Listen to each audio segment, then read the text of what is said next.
Welcome to the Healthcare Provider Happy Hour. This is a safe space where we invite healthcare providers to unapologetically be themselves after the working day.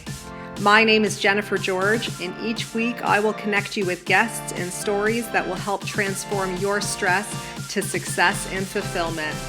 Are you with me? Grab your drink of choice and let's chat.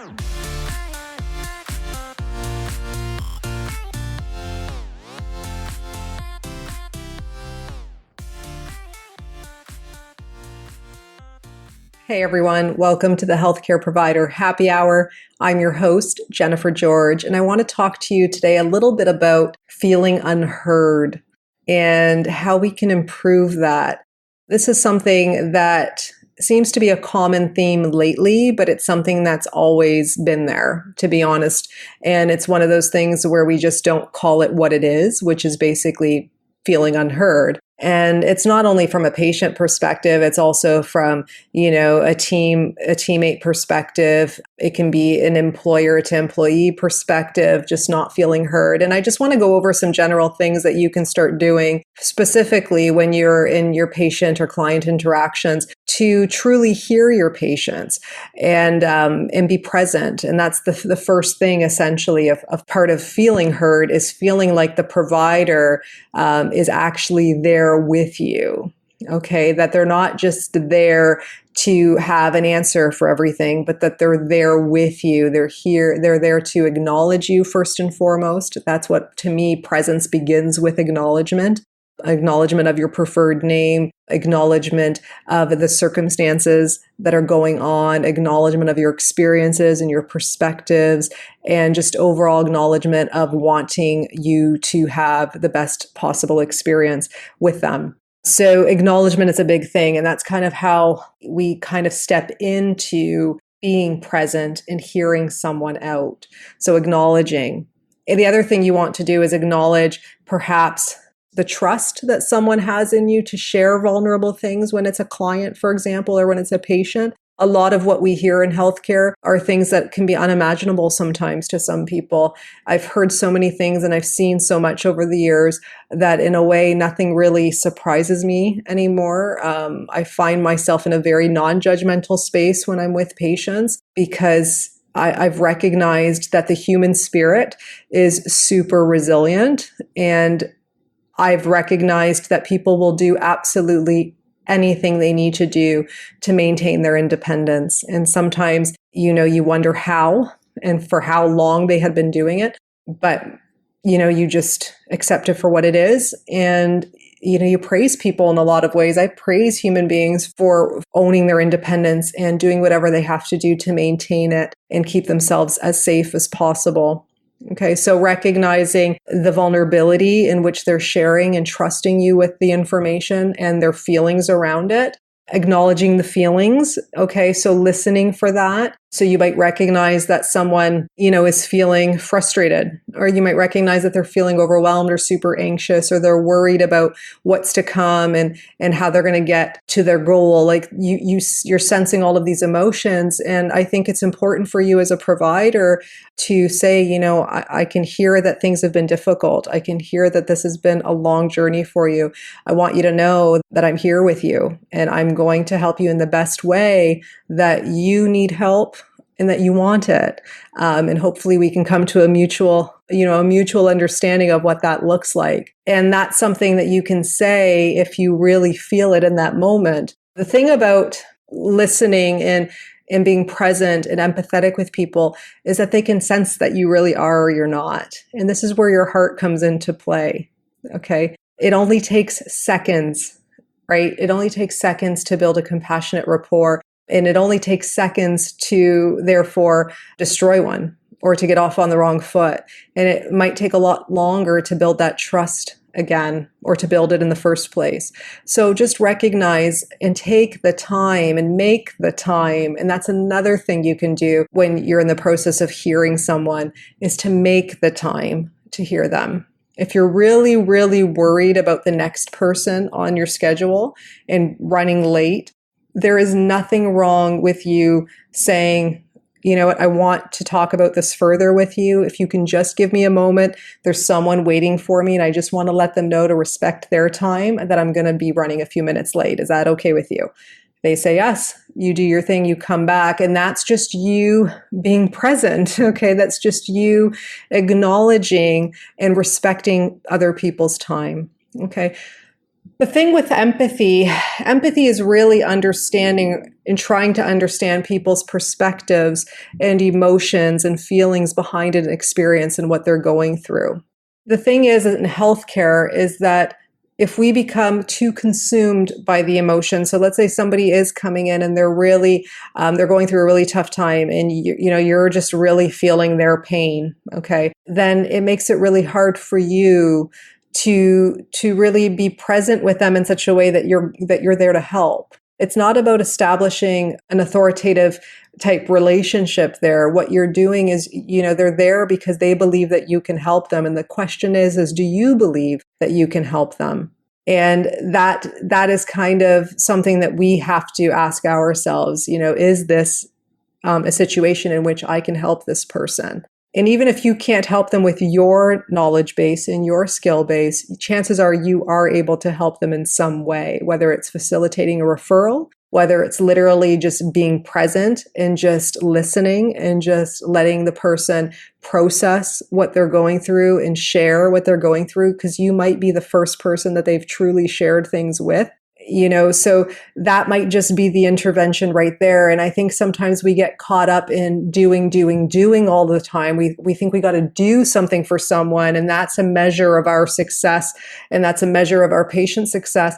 But sometimes it's not. Sometimes it's just really just being there and taking it all in. And I find that once I listen, and trust me, listening is something I have to consciously work on. It's probably one of the things that I don't do the best at. It's one of those things, though, that I'm clearly aware of, that I recognize that that's something that I try to continuously work on and build that muscle. But the reality is that when you're truly present, you really capture things from a patient's story in their narrative that could really, really help you and help the patient in that moment.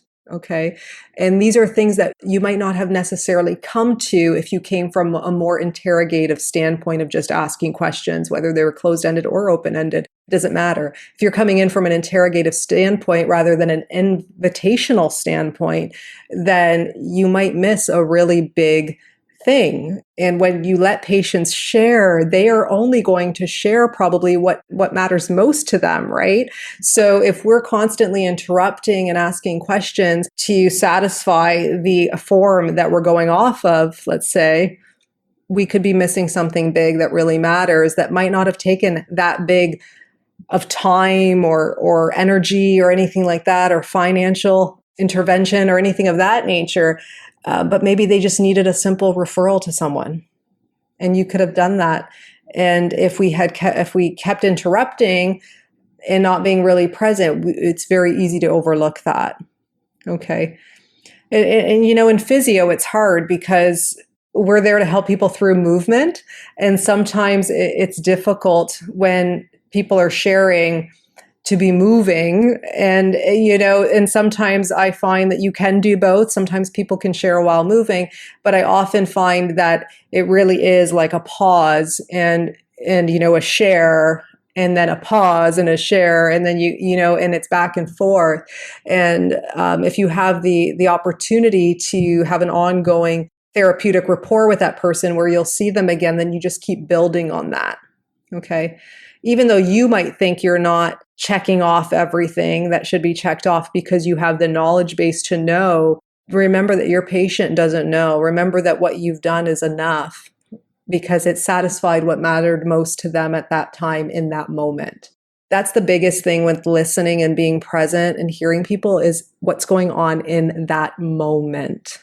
Okay. Not what's going on in the big picture, not what's going on, with the short-term, long-term goals. It's what's going on in that moment. And it's a moment-to-moment thing. So it's a session-to-session thing. Okay. And I really think that if patients feel that they have that trust with you and they've established that with you, and they want to partner with you, and they want to share decisions in their care with you, that they will make that next appointment visit. Okay, they will follow up with you.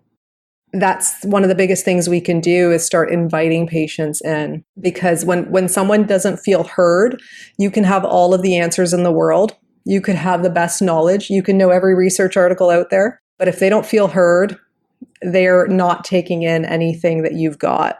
Okay. And in fact, you could be sabotaging that rapport before your eyes, and you could be so far off from acknowledging it or even recognizing it that the person just doesn't come back. Okay. Or that the person just kind of, brushes you off, or the person just, you might not even get the vibe because you're too consumed by what you know. And while the intentions are good to help, right? The intentions are always good. I would say 99% of the time.